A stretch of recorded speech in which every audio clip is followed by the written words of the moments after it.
بسم اللہ الرحمن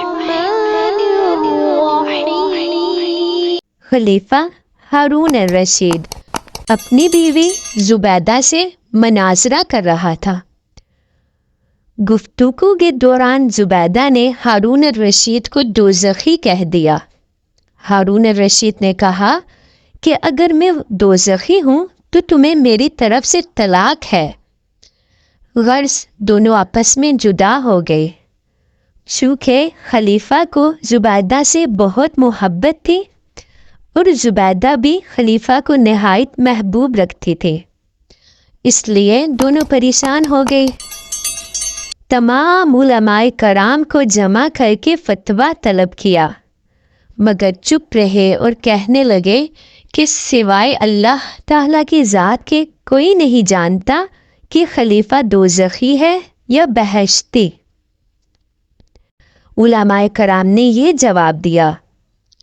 اس وقت حضرت امام شافعی رحمۃ اللہ علیہ بھی مجلس میں موجود تھے اور عمر میں بھی 11 سال سے کم تھے۔ آپ نے کھڑے ہو کر کہا کہ اس مسئلہ کا جواب میں دیتا ہوں۔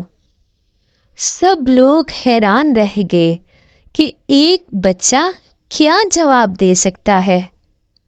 تب ہارون الرشید نے آپ کو بلا کر پوچھا تو آپ نے کہا، چونکہ آپ سائل ہیں اس لیے تخت سے نیچے اتر جائیں اور مجھے تخت پر بیٹھنے دیں، تب میں جواب دوں گا۔ خلیفہ نے ایسا ہی کیا۔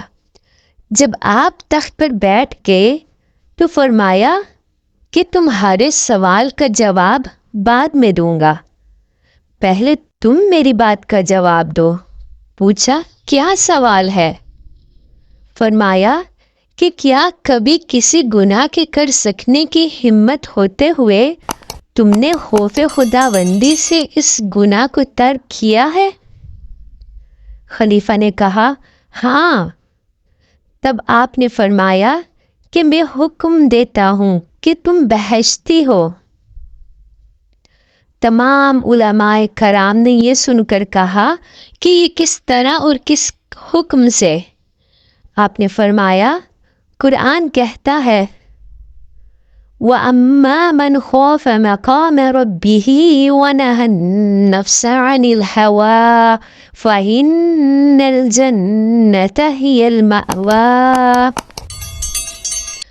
اور جس نے اپنے رب کے سامنے کھڑے ہونے کا خوف کیا اور نفس کو بری خواہشات سے باز رکھا، جنت اس کا ٹھکانہ ہوگی۔ یہ آیت سن کر تمام علماء کرام آفرین کہتے ہوئے کہنے لگے کہ جب بچپن میں یہ حال ہے تو جوانی میں کیا ہوگا۔